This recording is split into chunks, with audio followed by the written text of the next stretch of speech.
Olá, tudo bem? Seja muito bem-vindo ao nosso canal aqui no YouTube. E neste vídeo vamos reagir a mais uma pregação. E quem será o pregador que nós vamos analisar a pregação? Vamos ver? A paz pregando as escrituras. Você poderia fazer um vídeo acerca do pastor Antônio Júnior se ele prega verdadeiramente a palavra de Deus? Eu acredito que ele prega.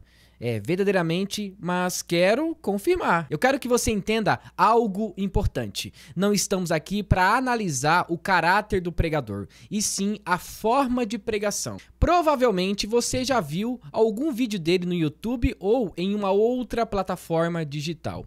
E para analisar, essa pregação dele, eu trouxe a Bíblia. Nada mais do que justo você ter uma Bíblia na mão para você analisar alguma pregação. E é sobre isso que nós vamos falar neste vídeo. Então vamos reagir ao vídeo. Irmãos, eu vou falar com vocês hoje sobre o livro de Atos. Atos dos Apóstolos. Poderia ser chamado Atos do Espírito Santo, porque você vê nitidamente. Vamos voltar de novo.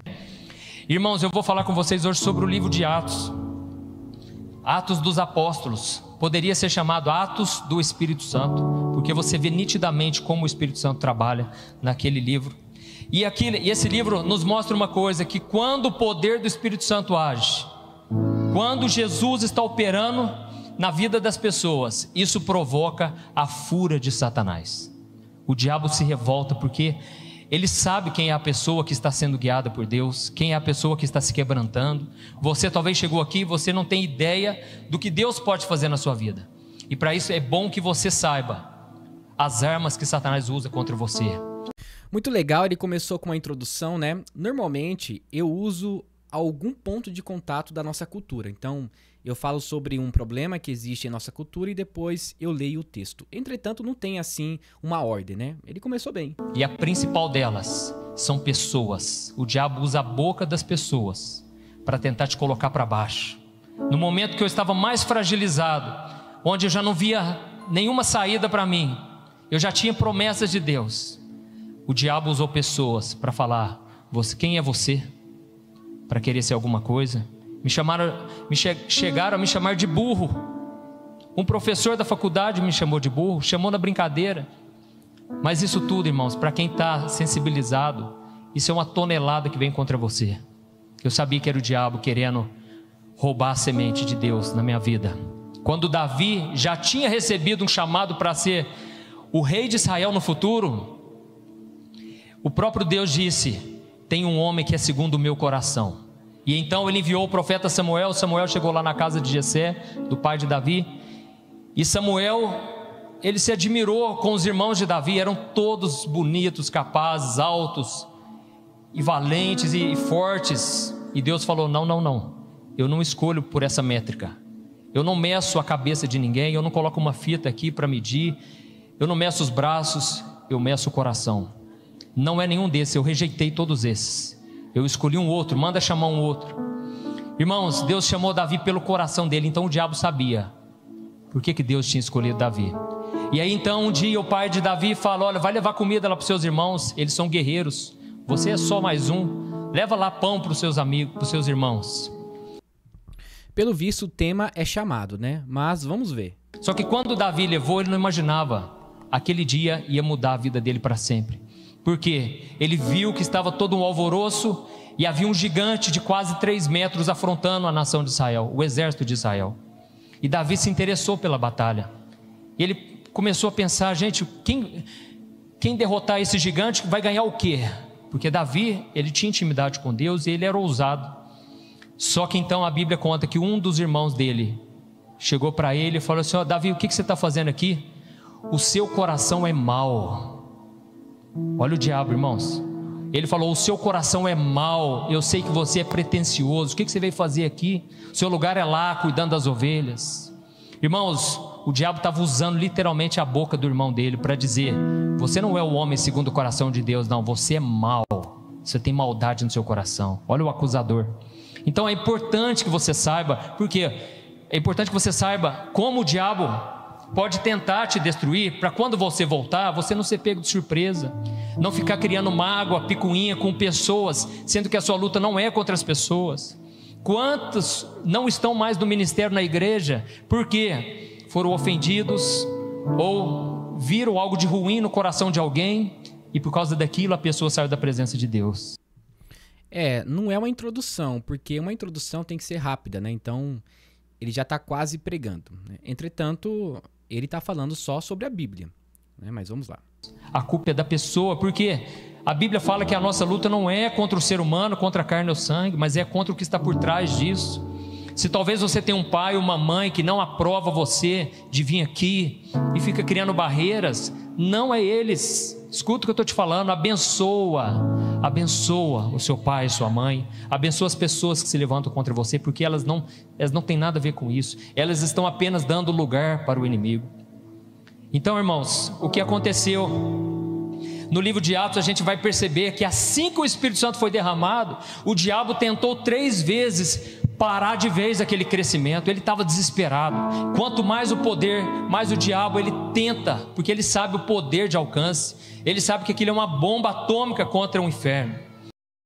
O legal é que ele tem uma boa oratória, ele fala muito bem. Não é por acaso, né, que ele tem mais de 10 milhões de seguidores no YouTube. O pastor Antônio Júnior fala muito bem. E ele tentou parar 3 vezes. Se você ler no livro de Atos capítulo 4, você vai ver que a primeira arma do diabo foi a perseguição. O diabo, ele quis trazer um ataque de fora para dentro da igreja. Veio um ataque externo e veio uma perseguição. E a Bíblia conta que Pedro e João, eles, usados pelo poder de Deus, eles curaram um aleijado de nascença. Estava ali à beira da porta formosa, da igreja formosa, e aquele homem não podia andar e todo mundo conhecia ele. Só que Pedro e João falaram: olha, nós não temos ouro, não temos prata, mas o que nós temos nós te damos, em nome de Jesus, levanta. Irmãos, aquele moço começou a saltar, porque o poder de Deus estava com a igreja. Amém? E uma vez eu ouvi uma história de um papa, se eu não me engano, ele foi passeando pelo Vaticano junto com Martim Lutero. Se não foi isso, mas entenda a essência. É isso aqui, ó. Ele estava andando com Martim Lutero e mostrando a grandiosidade de Roma. E ele falou: tá vendo? Hoje a igreja não precisa falar mais, não tem ouro nem prata. Mas aí então, este homem de Deus falou: olha, mas a igreja também não pode dizer, levanta e anda. Acabou o poder, faltou a unção do Espírito Santo. Porque tradições de homens. Jesus falou: não coloquem a tradição em cima da palavra. Irmãos, tem muita gente que é tocado pelo Espírito Santo, mas por causa da tradição familiar, a pessoa não quer romper. E aí fica bloqueando, porque o Espírito Santo quer fazer algo novo. Vinho novo não pode entrar em odres velhos. E então o diabo usou a perseguição. Foi a primeira arma do diabo. É quando aquela pessoa diz: essa começou a ir para a igreja, e começa a zombar de você, começa a te excluir dos grupos, é a maneira como o diabo usa. No capítulo 5 de Atos, ele usa a segunda arma, e ele usa a corrupção. O diabo viu que na primeira não teve jeito. Por quê? Quando Pedro e João foram usados pelo Senhor para curar aquele cego de nascença, os líderes religiosos mandaram chamá-los. Por quê? Assim que aquele homem entrou saltando na igreja, a Bíblia diz que tinha mais de 5.000 pessoas que louvaram a Deus, e muitos se converteram. Então estava tendo um avivamento ali, conversões em massa. E os líderes religiosos mandaram chamar Pedro e João. Sabe o que fizeram? Espancaram eles e bateram neles. Só que a Bíblia diz que eles saíram de lá sorrindo, alegres, porque estavam se sentindo participantes do sofrimento de Cristo. Talvez eles pensassem: agora eles vão parar de falar desse Jesus, porque esse Jesus não existe mais, vamos abafar isso. Mas é aí que eles falaram mais ousadamente. Amém?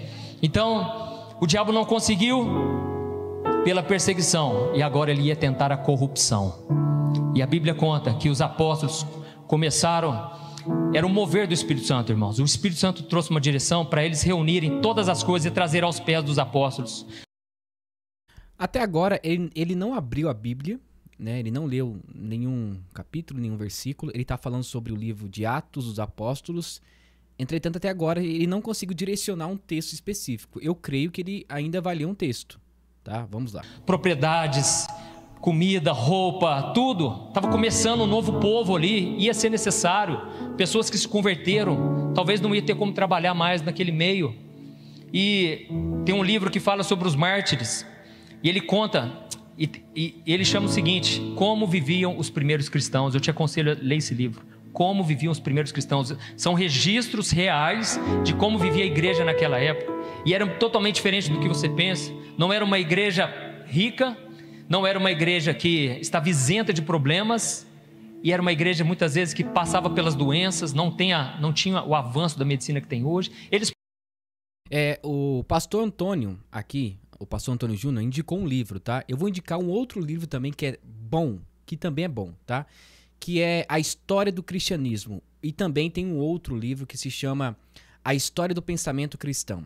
Esses dois livros têm como autor o Justo Gonzalez, tá? Ele é o autor, o Justo Gonzalez. Tem algumas editoras que acabam vendendo esses livros, né?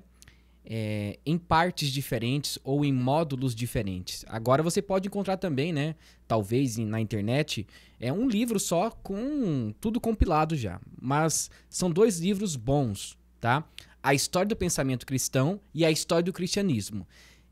O autor é o Justo Gonzalez. Vale a pena. Fala também sobre a época da igreja primitiva. Na verdade, fala sobre a história do cristianismo, tá? Desde o começo até os dias atuais. É um livro muito bom, tá? Passavam pelas mesmas lutas do mundo, mas eles tinham algo diferente, que era o Espírito Santo. E aí, a Bíblia conta que um casal, Ananias e Safira, eles venderam uma propriedade e separaram uma parte para eles. Irmãos, quando o apóstolo Pedro, tocado pelo Espírito Santo, ficou sabendo daquilo, ele orou pelos dois, os dois caíram mortos no chão.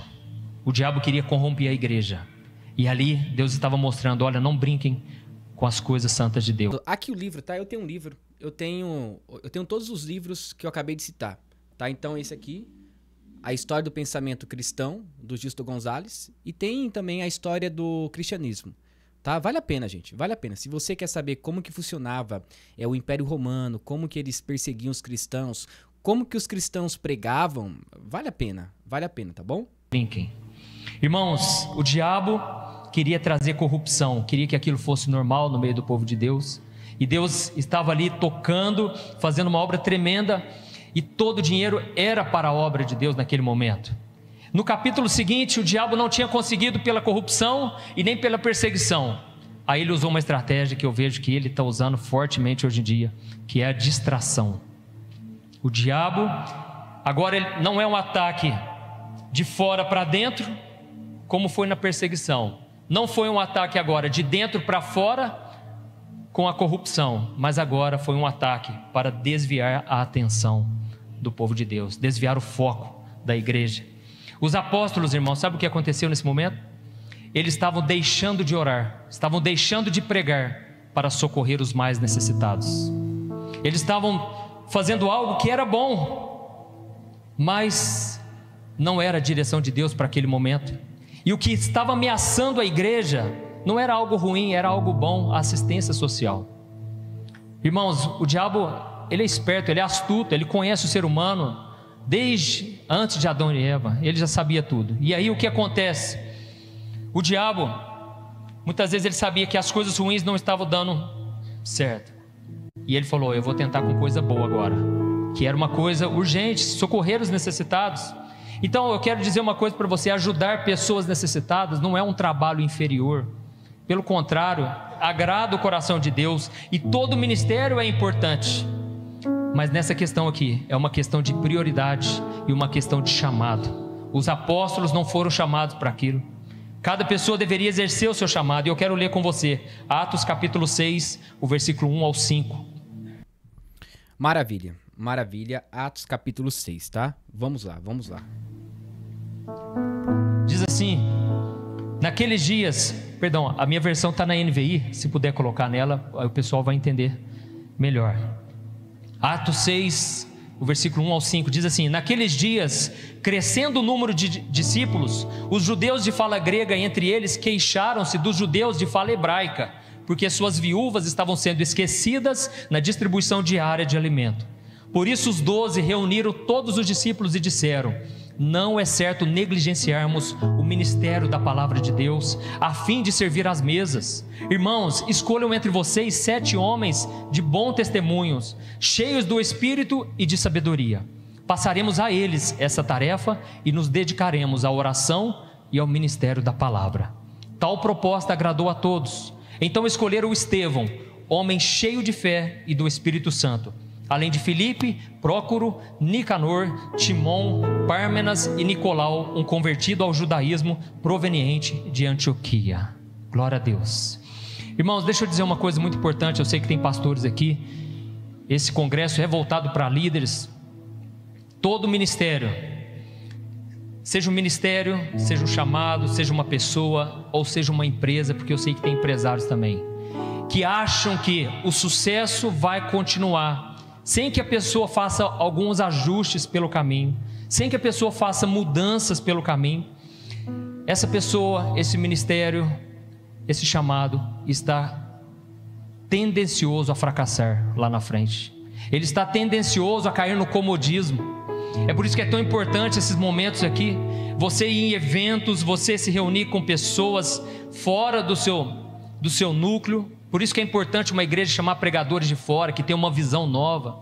Tem igreja que quer centralizar tudo no pastor, e aí não aprende com o que Deus está fazendo no corpo de Cristo. Irmãos, nós não podemos achar que tudo vai ser perfeitamente bem, sem fazermos ajustes pelo caminho. Então reavalie a sua vida de tempos em tempos. Avalie o seu ministério com frequência. E foi isso que os apóstolos fizeram. Gente, não está certo. Eu estou gastando muito tempo visitando essas viúvas, eu estou gastando muito tempo alimentando o faminto, só que Deus tem um chamado específico para mim. Então entenda o seu papel. E tem muitas pessoas que não dão frutos porque estão fazendo algo errado. Legal, tá? Ele fez uma introdução, que na verdade foi uma introdução bem longa. Deu para entender que ele vai falar sobre o chamado que nós temos e como Satanás age em nossas vidas. Até então foi o que eu entendi, tá? Mas vamos ver. Não foi o que Deus chamou para fazer. Você não tem que fazer tudo, você não tem que saber todas as coisas. Uma coisa que eu aprendi é o seguinte: sabe por que Deus dá dons para as pessoas? Sabe para quê? Para que você deite na sua rede, relaxe e receba tudo que Deus tem para você através daquela pessoa. Amém? Aquele que respeita a unção do outro, aquele que recebe o profeta na condição de profeta, recebe o galardão do profeta. Irmãos, nós precisamos entender esse princípio. Por quê? Senão a gente vai entrar na comparação e a gente vai pensar: nossa, eu queria tanto ser daquele jeito, eu queria tanto ser usado como aquela pessoa, ter aquela sabedoria. E aí você vai se limitar, porque quando você imita, você se limita. Então nós precisamos aprender a receber os dons que Deus deu para aquela pessoa. O Espírito Santo distribui a cada um conforme Ele quer. Você não vai ter todos os dons. A única pessoa que teve foi Jesus, que operou em todos os dons. Mas você não vai operar em todos, para que você justamente dependa da igreja, para que você não ache que sozinho você vai ganhar o mundo para Jesus, o Brasil para Jesus. Não, você precisa contar com pessoas. Amém? Então os apóstolos queriam fazer muita coisa ao mesmo tempo. E aí fica a dica: cuidado com o ativismo. Às vezes a gente acha que fazendo muito para Deus a gente está agradando mais, está salvando mais gente, mas você pode ser mais efetivo às vezes se dedicando mais tempo em oração. Você pode ser mais efetivo mergulhando mais na palavra, ficando aos pés de Jesus, como Marta e Maria. Jesus estava na casa delas, olha que oportunidade única. Mas Jesus falou: Marta, Marta, você anda preocupada e ansiosa com muitas coisas. Você está aí querendo arrumar a casa para mim? Eu nem perguntei se eu quero isso. Eu não ligo para essas coisas. Eu prefiro que vocês fiquem aqui aos meus pés. E a sua irmã Maria não para de receber do que eu estou dando para ela, e essa parte que eu estou dando não lhe será tirada. Amém? Então cuidado com o ativismo, porque hoje os pastores arrumam tanta coisa para a cabeça. O pastor começou a crescer, já quer abrir outra igreja, daqui a pouco é outra, perde totalmente o controle, não sabe administrar, depois não consegue mais pagar aluguel daquelas igrejas, vira essa bagunça que a gente já tem visto aí. Grandes líderes montaram 1000 igrejas, 500 igrejas. Quem consegue suportar isso aí, irmãos? Quem consegue administrar isso tudo? Ah, mas é para a obra de Deus. Amém, Deus faz. Mas quanto escândalo a gente escuta por aí, quanto mau testemunho. Porque o pastor consegue, ele tem a unção que Deus deu para ele, mas se ele coloca na mão de muita gente, aquela pessoa vai seguir totalmente o rumo. Um dia uma moça falou para mim: pastor, eu fui numa igreja muito famosa no Brasil e eu levei meus parentes lá. Eu estava tão empolgado porque eu pensei: vai ser igual lá na sede. Nossa, irmãos, a menina arrependeu de um tanto, teve que ir embora antes. Irmãos, o povo estava quebrando tudo. E não tinha ordem, não tinha decência. É um querendo profetizar, todo mundo virou uma bagunça. E aí a família não estava acostumada com aquilo, aquela gritaria. Então, ela na sede era uma beleza, nas outras igrejas era um fiasco. Então nós precisamos também usar sabedoria, né? E aí o que acontece? A igreja de Atos precisou aprender a colocar a fé, não somente em Deus, mas nas pessoas, a delegar funções, porque os apóstolos estavam sendo muito usados por Deus, e eles também tiveram que aprender a viver em unidade, amém? Então nós precisamos delegar funções, e aí eles falaram, olha, precisamos escolher 7 homens que vão fazer esse trabalho, e eles têm que ser cheios do Espírito Santo, têm que ser cheios de sabedoria, têm que ser homem de Deus, e um deles era Estevão. E é sobre ele que eu quero falar hoje.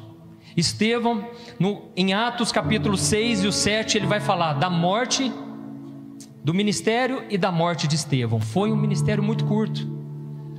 E a Bíblia não fala a idade dele, mas talvez fosse até um jovem.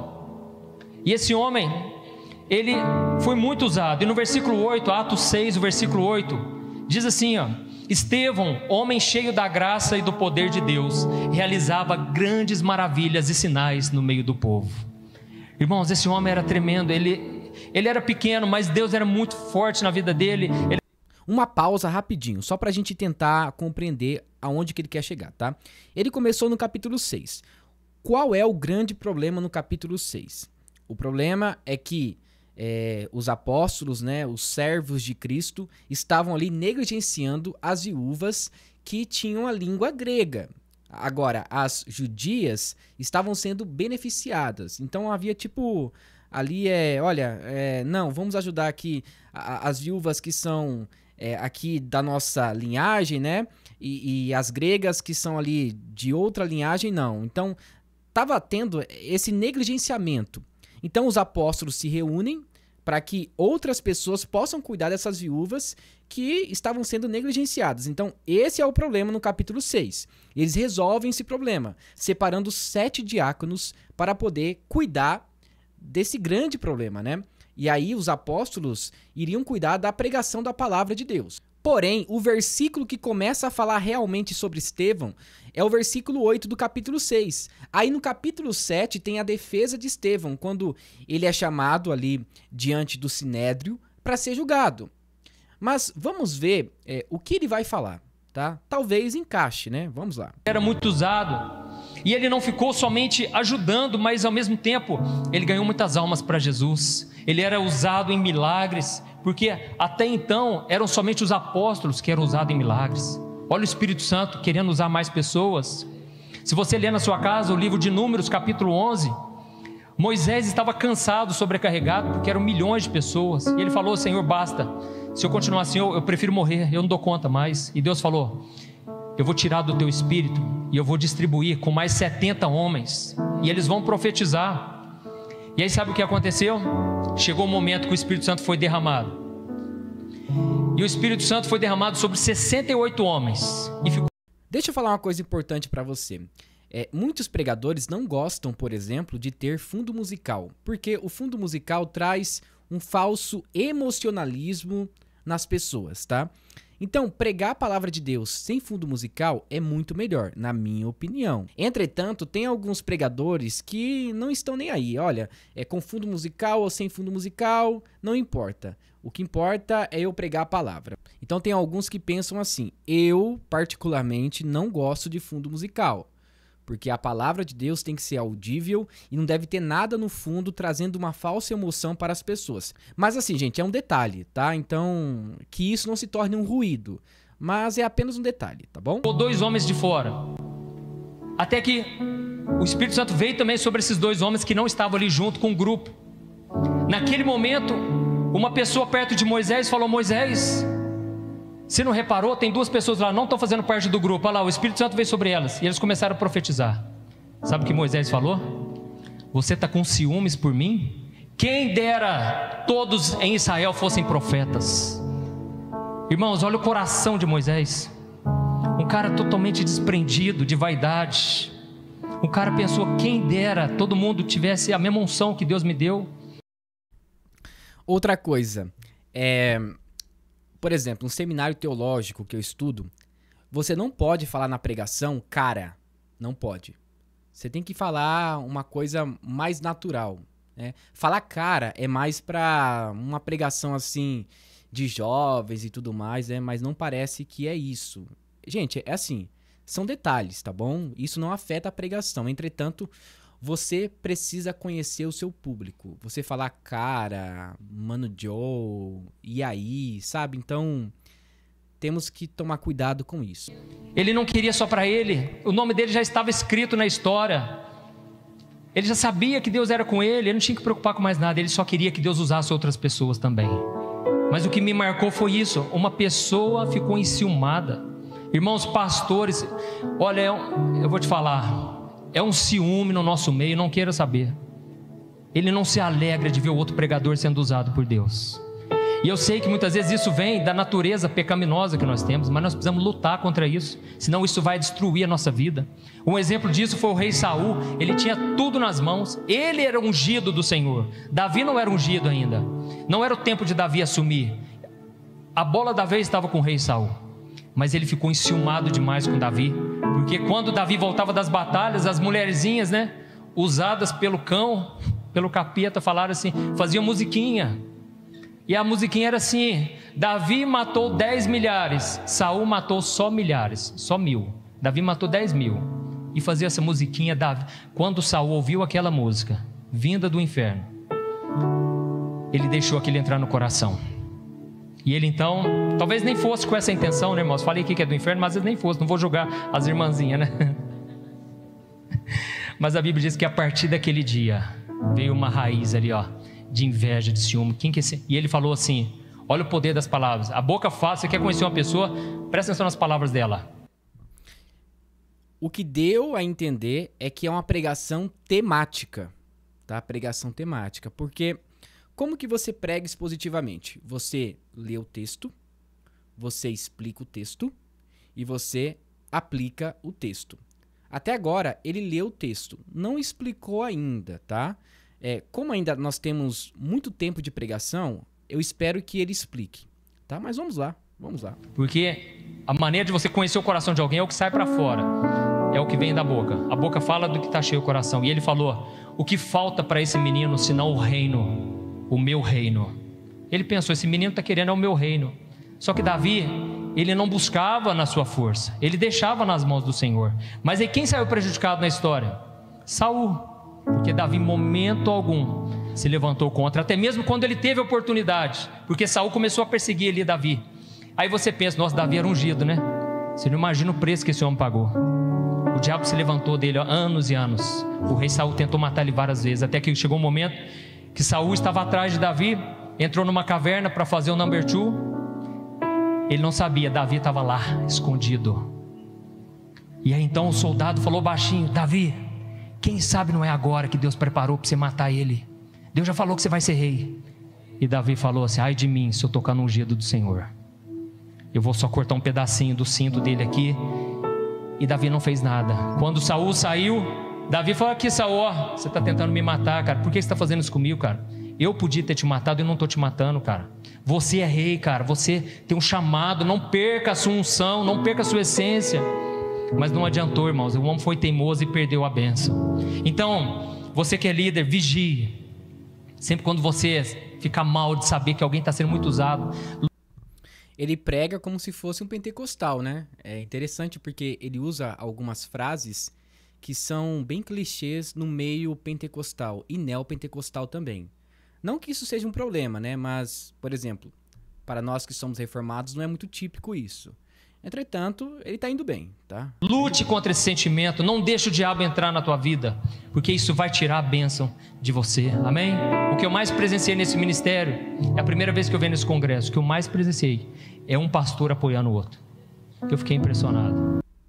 Legal, é um congresso, então se é um congresso existe um tema, então a pregação é temática, então nós já conseguimos identificar pelo menos isso, tá?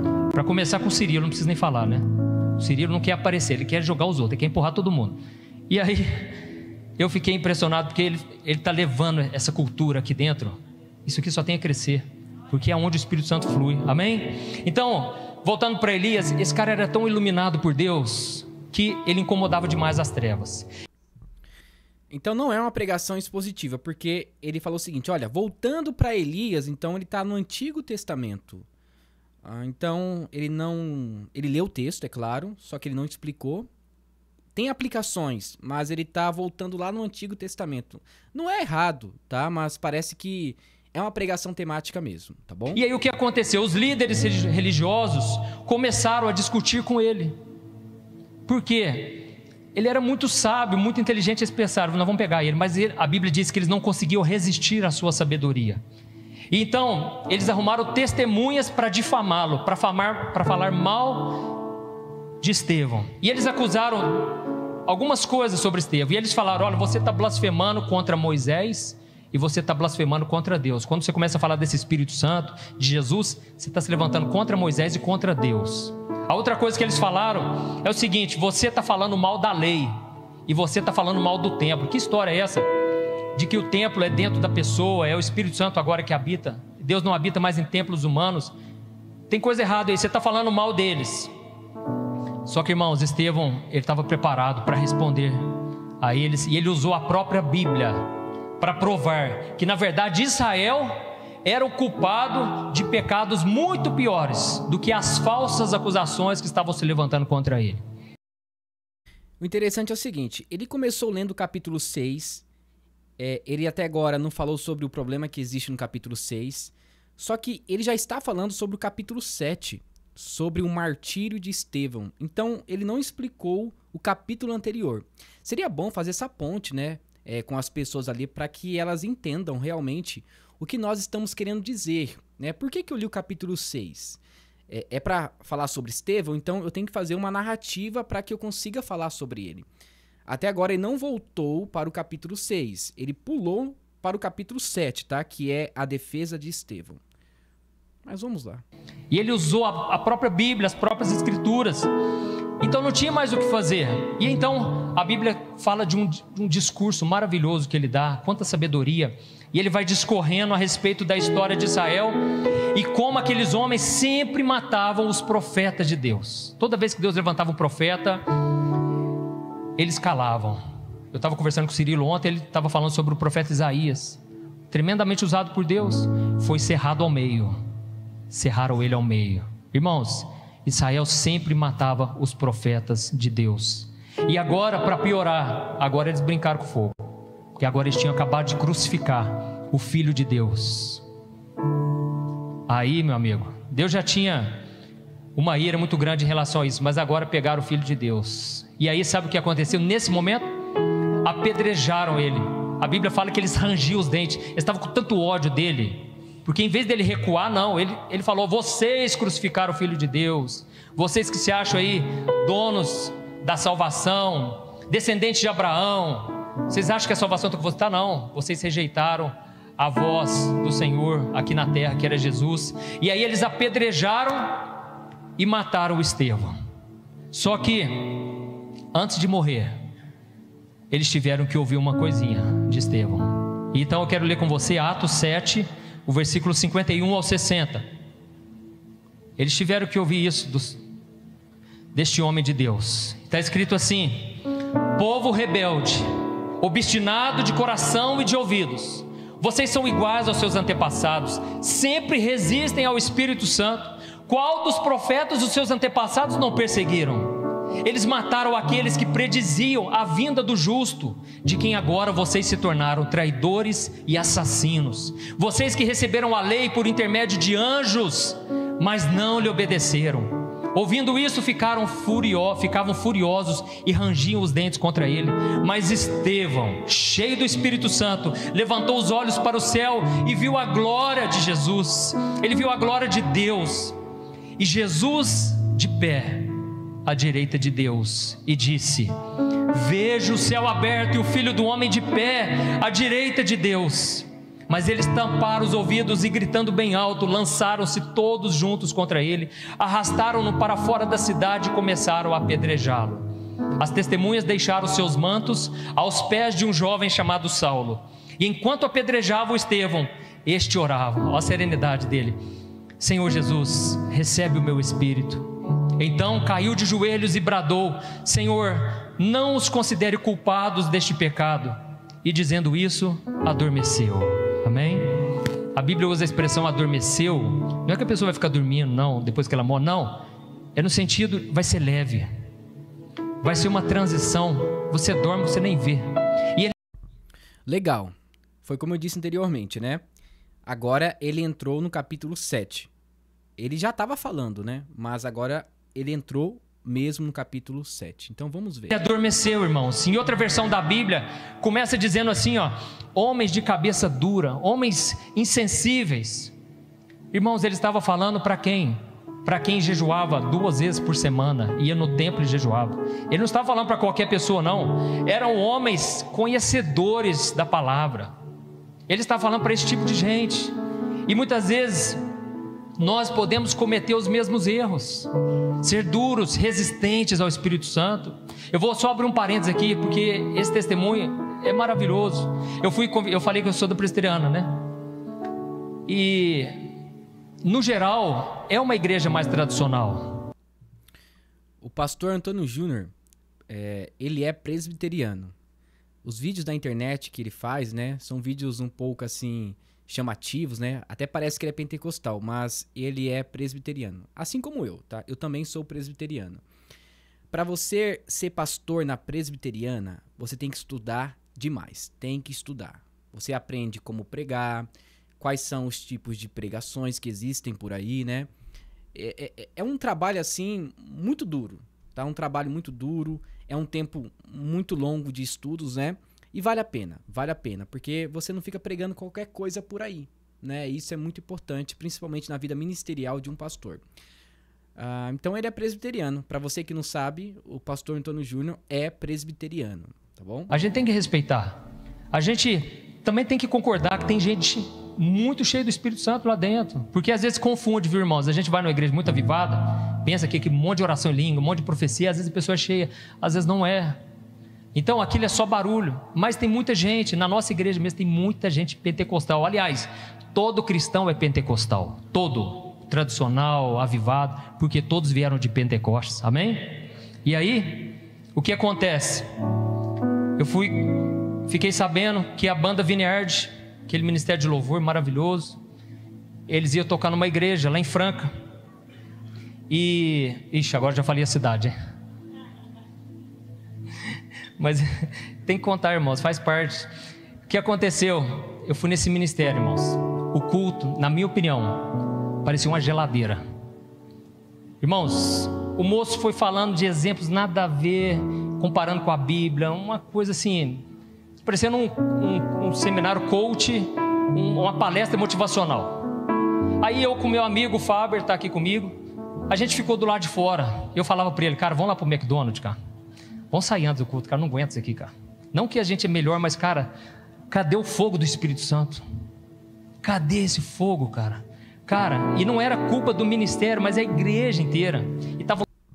É interessante, né, um presbiteriano dizer: cadê o fogo do Espírito Santo, né? E olha que eu sou presbiteriano, hein? Lotado. E aí, a gente foi resistindo. Vamos esperar, agora mesmo acaba. Vai, sabe quando você tá naquele negócio, né? Você até quer dar uma forcinha para ver se sente alguma coisa, para ver se concentra, mas é até difícil concentrar na palavra. E aí, no final, o moço falou assim: se alguém está sentindo um vazio no coração, vem aqui na frente, nós vamos orar. Aí na hora eu pensei: opa, me identifiquei, estou sentindo esse vazio, estou muito mal, gente. Mas eu pensei: eu não vou se o meu amigo não me cutucar. Não deu nem tempo de pensar, ele já me cutucou. É nóis, vamos lá. Irmãos, chegamos lá na porta, lá na frente do púlpito. A minha oração era assim: Deus, cadê o fogo? Tem misericórdia, Senhor. Que ponto a gente chegou? O que aconteceu com a igreja? Porque eu me converti no fogo, na unção. E aí, comecei assim. Aí veio uma senhorinha, pôs a mão no meu ombro, e ela começou a orar por mim. Até aí tudo bem. Quando vi, ela começou a orar em línguas. Na hora, eu nem olhei, né? Mas assim, eu me assustei. Eu falei: gente, tem alguém orando em línguas aqui dentro. Essa senhorinha foi orando. Irmãos, meu coração foi queimando. Até que essa mulher falou para mim assim: meu filho, eu ouvi o teu clamor lá fora.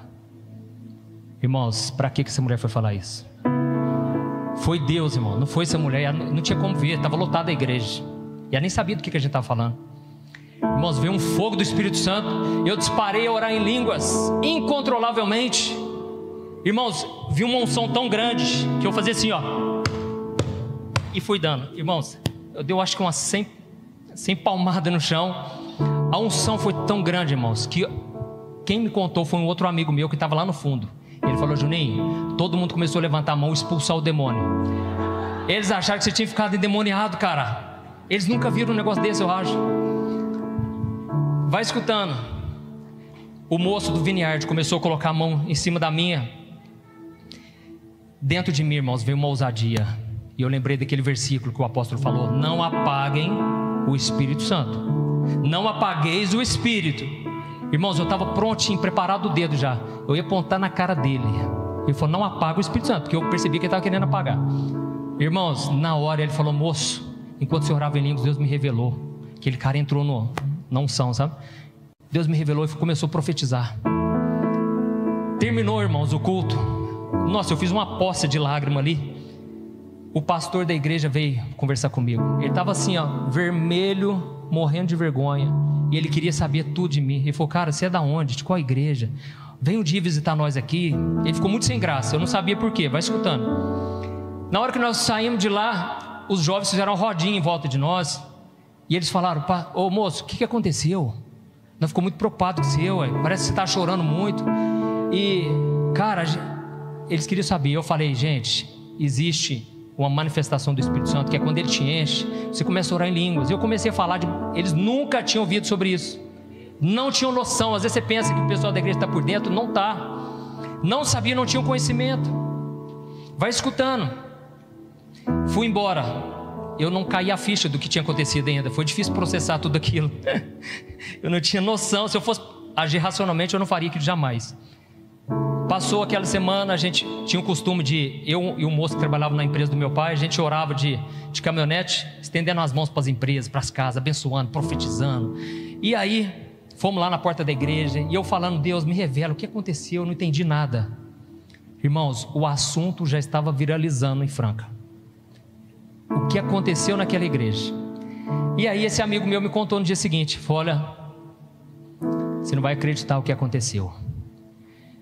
Há uma semana antes, um casal estava tocando piano de cauda, porque era aquela igreja que tem até panfleto para você acompanhar o começo, o meio e o fim do culto.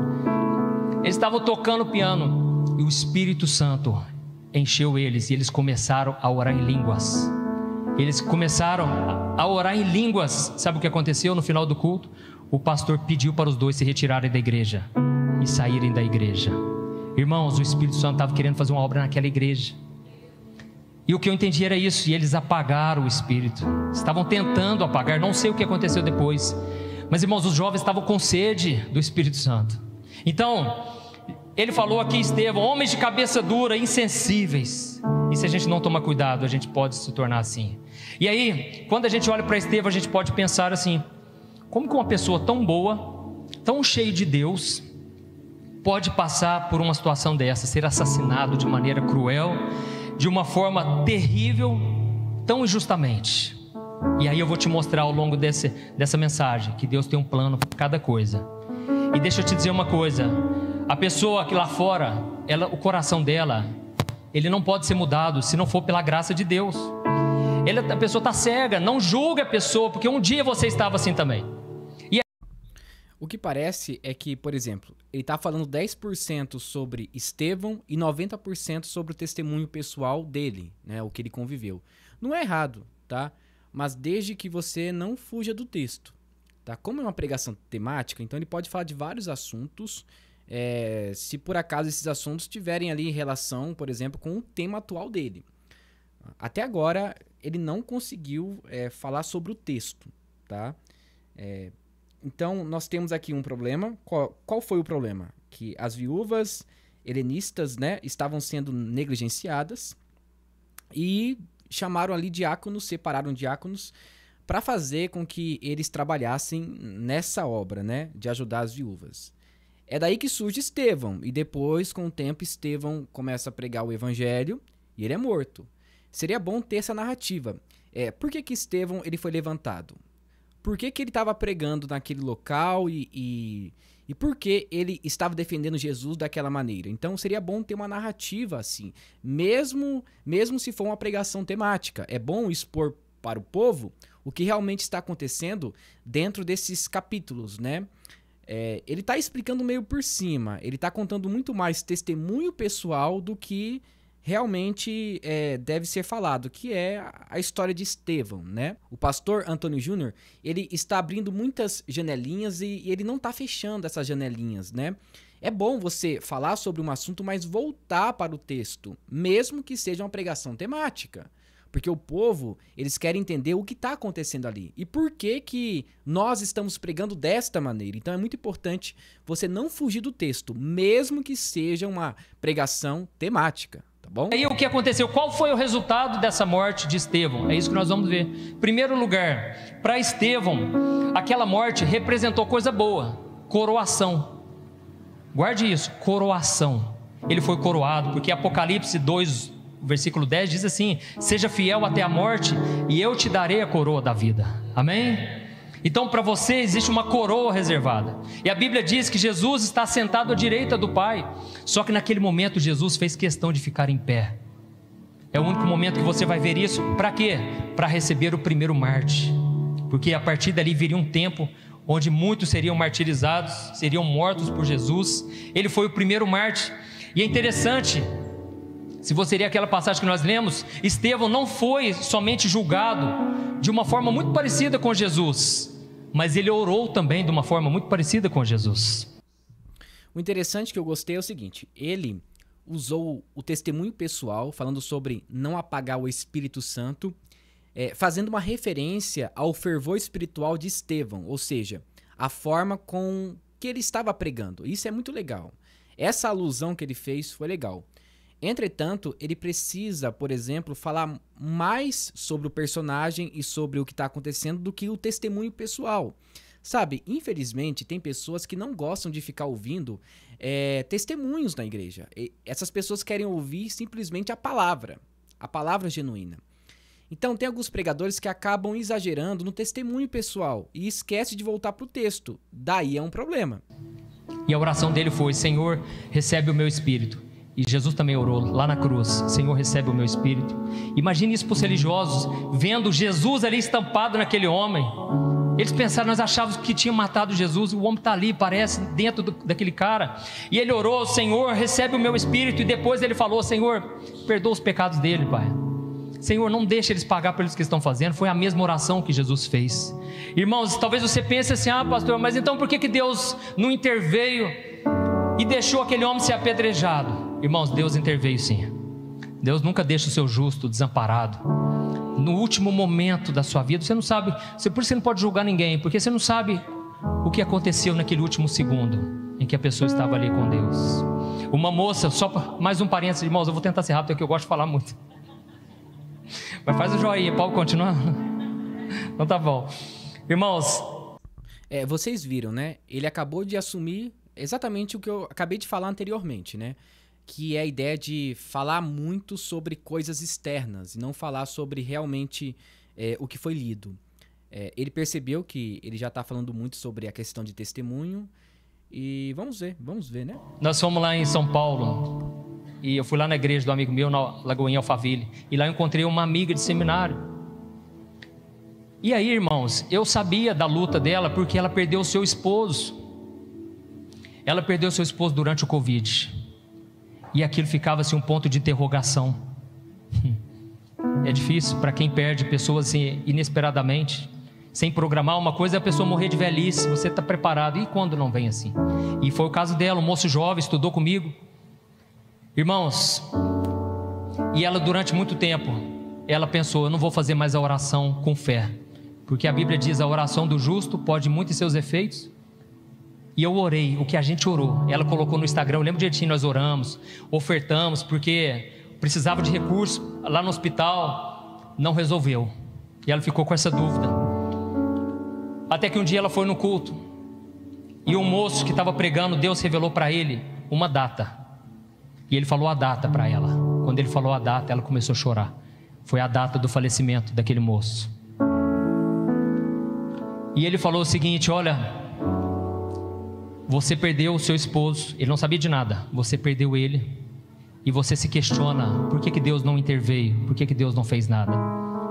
Deixa eu te dizer uma coisa, você não conhece o coração dele enquanto ele estava entubado, você não sabe o que aconteceu naqueles últimos momentos, e você muitas vezes questiona, por que a oração do justo muitas vezes falha? Deixa eu te dizer, a oração do justo não falhou, sabe por quê? Ele orou para Deus, no momento que ele estava de coma, ele viu a glória do Senhor, e ele ficou tão impactado pela glória, que Deus falou com ele, tudo isso que ela me contou, e Deus falou com ele: você escolhe se você quer voltar, ou se você quer vir. Ele falou: Deus, eu quero ir, eu não quero voltar mais, Senhor. Irmãos, a glória foi tão forte, foi uma revelação sobrenatural, aquele cara não sabia de nada, aquele pregador não sabia de nada. Deixa eu te dizer, a gente muitas vezes questiona coisas que são mistério para nós, e Deus não quer revelar, porque Ele quer que a gente confie no amor, no caráter dEle.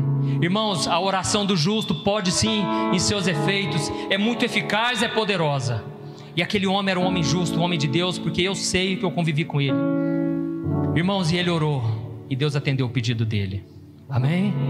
É forte, né? Na hora que eu vi, irmãos, ela falou que o luto que ela estava há mais de um ano, Deus tirou com a mão assim, ó.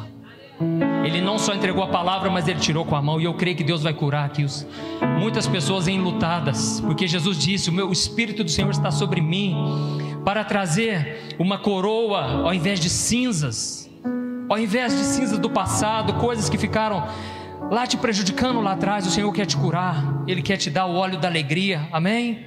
Ao invés de um espírito angustiado. Irmãos, sabe como que Deus interviu na vida de Estevão? Ele capacitou ele.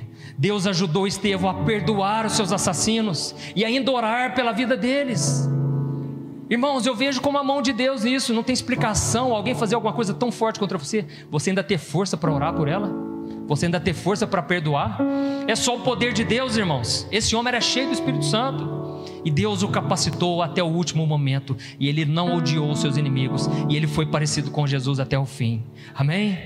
Irmãos, só que para Israel, a morte de Estevão representou condenação. Para Estevão foi coroação, para Israel foi condenação. Irmãos, os judeus estavam acabando de cometer ali o seu terceiro homicídio, em pouco tempo. E o primeiro deles foi que eles permitiram que João Batista fosse decapitado, morto por Herodes. João Batista foi um enviado de Deus, os judeus nada fizeram para proteger aquele homem. Ele morreu lá sozinho naquela prisão, depois foi decapitado e a sua cabeça colocada numa bandeja. Irmãos, os judeus não faziam nada. Outra coisa, eles pediram para que Jesus fosse crucificado, saiu da boca deles. Eles chegaram a dizer que o sangue desse justo caia sobre nós. Eles não tinham noção do nível de condenação que eles estavam trazendo. Até hoje estão sendo perseguidos. Hitler acabou com mais de 6 milhões de judeus. Irmãos, não brinque com as coisas de Deus, não fale coisas que você não quer falar. Esses dias um amigo nosso, a gente estava no aniversário, ele falou com muito jeitinho com a filha dele, filhinho, bebezinho. A forma de pregar dele é muito semelhante com a forma de pregar dos pentecostais. É claro, lê a palavra, explica um pouco, mas depois é só testemunho. Não quer dizer que a mensagem não foi passada, tá? Não é isso que estou dizendo. Deus pode operar até mesmo na oração do Pai Nosso, tá bom? Entretanto, parece que às vezes ele foge um pouco do texto, mas vamos ver o fechamento da pregação, né? De um ano ele falou assim: gente, se Deus quiser, ela nunca vai casar. A gente que está mais conectado assim no Espírito fala: ai, Deus, não fala assim não, eu vou ter que falar para ele. Ele quis dizer o seguinte: eu quero estar com ela para sempre. Irmãos, a gente fala coisas na inocência, precisamos pedir direcionamento, discernimento.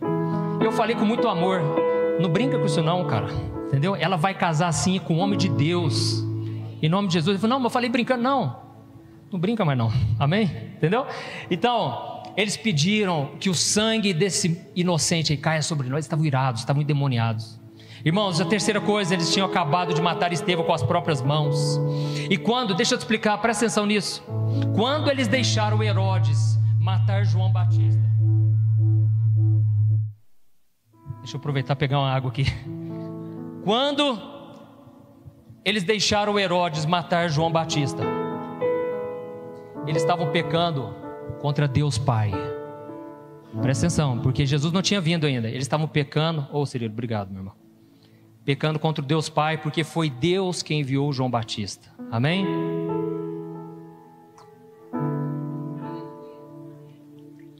Você pode dar uma glória a Deus? Amém.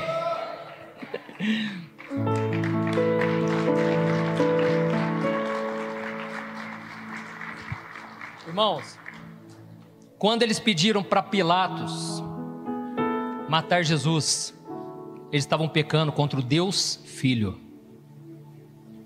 Olha a gravidade, pecando contra o Deus Filho. Mas quando eles apedrejaram Estevão, irmãos, eles estavam pecando contra o Deus Espírito Santo, porque era o Espírito Santo quem operava através de Estevão.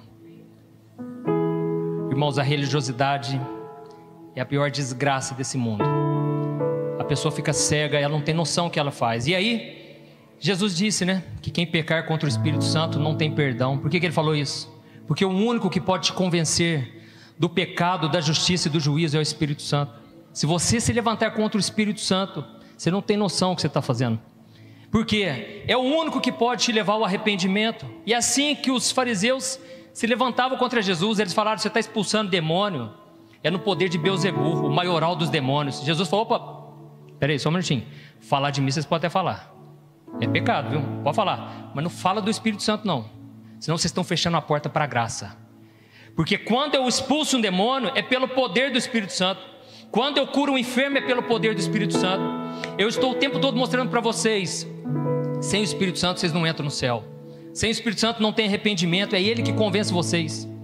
Então, irmãos, aqui a gente vê que Israel colheu, plantou e colheu sua própria ruína. E terceiro lugar, para a igreja do Senhor, a morte de Estevão representou liberação. Para um, coroação, para outro, condenação, e para a igreja do Senhor foi liberação. Amém? Desde Pentecostes, irmãos, os judeus pregavam basicamente para os judeus, eles pregavam para os judeus, para o povo de Deus. Mas depois da morte de Estevão, sabe o que aconteceu? Saulo, que era um perseguidor da igreja, ele liderou ainda mais aquela perseguição e não teve saída, irmãos. A igreja precisou liberar, sair para fora, precisou se espalhar. Aí já é o capítulo 8, né? O capítulo 8 até o capítulo 9. O capítulo 8 começa falando sobre Saulo persegue a igreja. Aí depois, no capítulo 9, né? Tem a conversão de Paulo. Que na verdade é a conversão de Saulo, né? Aí antes tem a pregação do evangelho de Filipe para o eunuco. Então, agora ele entrou no capítulo 8. Ele não falou ainda, né? Mas é o que parece. Mas vamos ver. E eles começaram a pregar fora de Jerusalém, começaram a pregar em Samaria, começaram a pregar até os confins da terra. E o povo romano, né, aquele império romano, ninguém abriu tanto caminho pelo mundo como eles, e a igreja começou a usar aquilo. Irmãos, não tiveram escolhas, era o Espírito Santo movendo dentro da igreja, e o Espírito Santo mandou eles o seguinte: agora vocês não vão pregar só para judeu não, vocês vão pregar para os gentios. Uma coisa importante, o Justo Gonzalez, no livro A História do Cristianismo, ele chama esse tempo de a plenitude dos tempos, que é exatamente o momento em que existe a conversão do apóstolo Paulo, e através das estradas romanas, o evangelho começou a crescer, né? Começou a ter um grande marco pelo Império Romano e também, né, alcançou outras cidades. Esse tempo é conhecido como a plenitude dos tempos, tá? Que é um período onde o evangelho, assim, gente, cresceu de uma forma absurda. E depois veio a perseguição, que foi muito intensa, tá? Então, o que ele disse agora, apesar que ele não explicou, mas eu estou explicando, esse período entre a igreja de Atos, ali, Atos dos Apóstolos, até, por exemplo, a morte do último apóstolo, esse tempo é conhecido como a plenitude dos tempos, tá? Só para vocês entenderem um pouco, mas vamos retornar. Sou eu e é você. Se não fosse a morte daquele homem, irmãos, talvez não chegaria até aqui. Olha como é que são os desígnios de Deus. Os caminhos são extremamente mais elevados que os nossos. E em quarto lugar, para Saulo, que é a mesma coisa de Paulo, A morte de Estevão representou, sabe o quê? Ele citou o terceiro ponto e já pulou para o quarto ponto de uma forma muito rápida. Então, ele demorou muito para falar sobre o ponto 1 e o ponto 2. O ponto 3 ele foi muito rápido. E no ponto 4, agora ele vai explicar sobre Saulo, né? Mas vamos ver se é isso mesmo. Salvação. Amém? Para aquele homem, representou a salvação. E lá em Atos 7:58, presta atenção, é o que nós tínhamos lido. As testemunhas deixaram os mantos de Estevão aos pés de um jovem chamado Saulo. Irmãos, aquilo foi muito marcante na vida de Paulo, porque não foi à toa. Mataram o Estevão, arrancaram a roupa dele e jogaram aos pés dele ali, ó, de Saulo. Tipo assim, dando um recado: Saulo, agora é contigo, vai lá, acaba com esse povo. Nós fizemos a nossa parte, não teve jeito, mas agora é você. E aí Paulo, irmãos, aquilo ficou marcado na cabeça dele. Eu quero que você leia comigo Atos 22. Olha o próprio Paulo futuramente falando desse acontecimento. Atos 22, o versículo 17. Glória a Deus. Eu vou ler para você. Quando voltei a Jerusalém, estando eu a orar no templo, caí em êxtase e vi o Senhor que me dizia: depressa, saia de Jerusalém imediatamente, pois não aceitarão o seu testemunho a meu respeito. Eu respondi: Senhor, esses homens sabem que eu ia de uma sinagoga a outra a fim de prender e açoitar os que creem em ti. E quando foi derramado o sangue de tua testemunha, Estevão, eu estava lá, dando minha aprovação e cuidando das roupas dos que o matavam. Então o Senhor me disse: vá, eu enviarei para longe aos gentios. Amém? Irmãos, aquilo ficou incrustado na mente de Paulo. A morte daquele homem mexeu muito com ele, porque Paulo era um homem acostumado a amedrontar os outros. Legal, ele citou Paulo, mas citou Paulo referindo-se a Estevão novamente. Então, é o testemunho de Paulo sobre Estevão, tá? Legal, legal. Mas aquele homem não mostrou nenhum temor, nenhum medo. E deixa eu te dizer uma coisa: Deus nunca desperdiça o sangue dos seus justos. Nós ficamos sabendo que durante o congresso o irmão morreu, o irmão Francisco, e por causa de uma perseguição religiosa.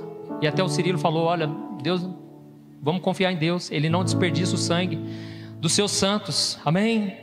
Irmãos, a oração de Estevão e a morte dele foram usados pelo Espírito Santo para preparar Paulo para aquele encontro que ele teria com Jesus.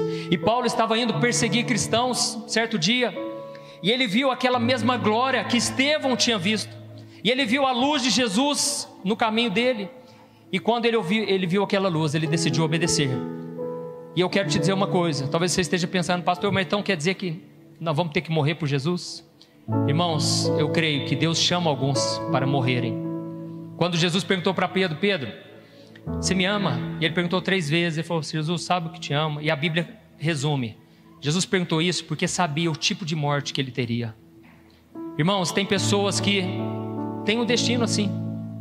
Não vejo com maus olhos, pelo contrário, são pessoas que talvez você nem vai ver lá no céu, viu? Olha, interessante, ele pregou sobre algumas coisas que eu não vi em algumas pregações anteriores. Ele falou sobre coisas importantes. Ele falou sobre a Trindade, Pai, Filho e Espírito Santo. Ele falou sobre arrependimento, santidade, fervor espiritual.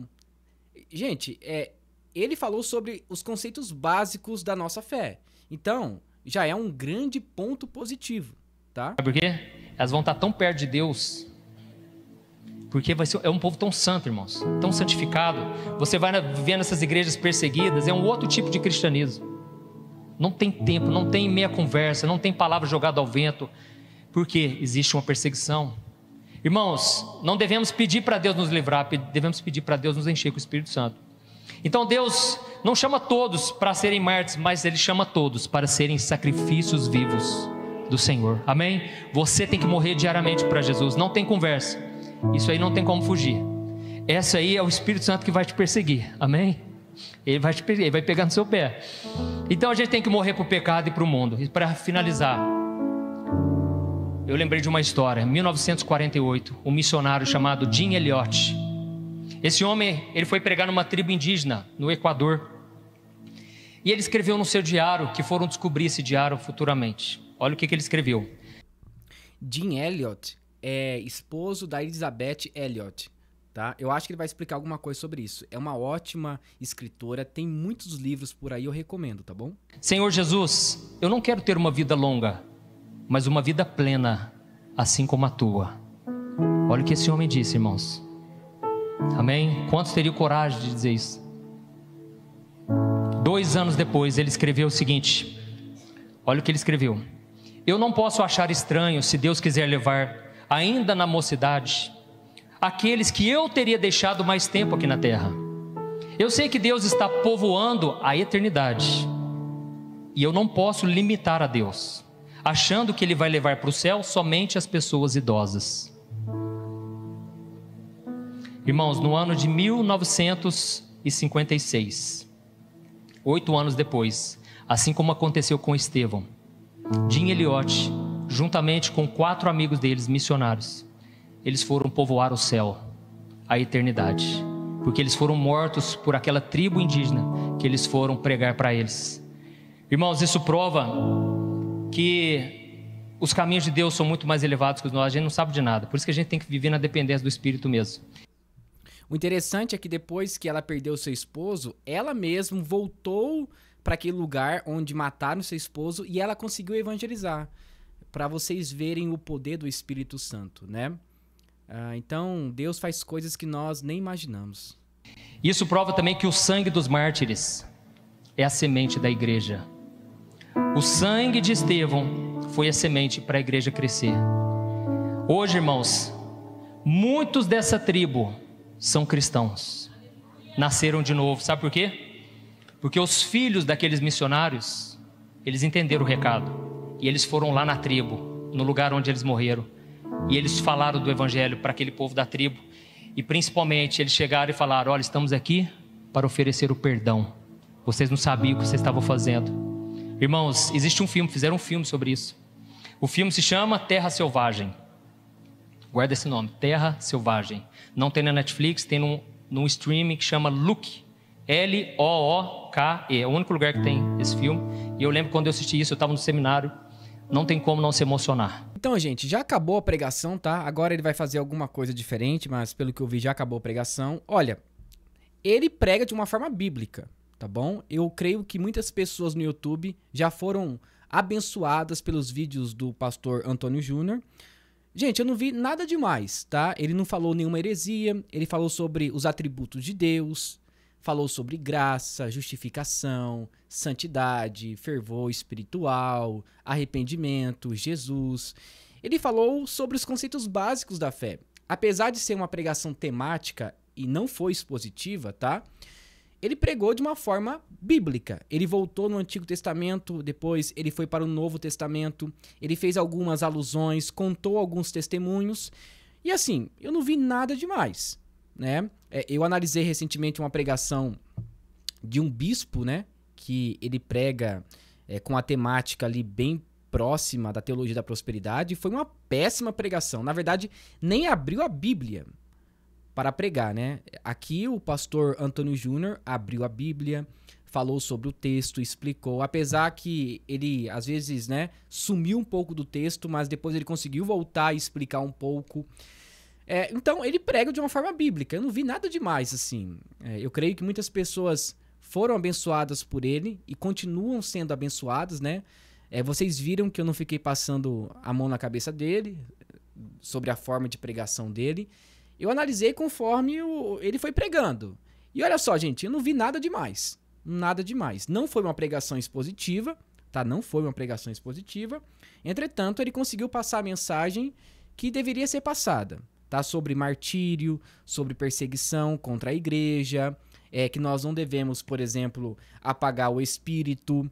Foi legal a pregação, tá? Mas não foi uma pregação expositiva. Normalmente, nós que somos presbiterianos, pregamos de uma forma expositiva. Entretanto, neste caso aqui, ele disse que estava em um congresso, então era uma pregação temática sobre um assunto específico. Creio que seja alguma coisa referente ao chamado ou perseguição da igreja. Mas assim, não teve nada... ele falou alguma heresia. Não. Ele falou sobre muitas coisas boas, né? E assim, eu sugiro que você continue assistindo as pregações dele e também os vídeos que ele faz no YouTube, porque eu não vi nada demais. Então, gente, essa foi a nossa análise sobre a pregação do pastor Antônio Júnior, muito coerente, tá?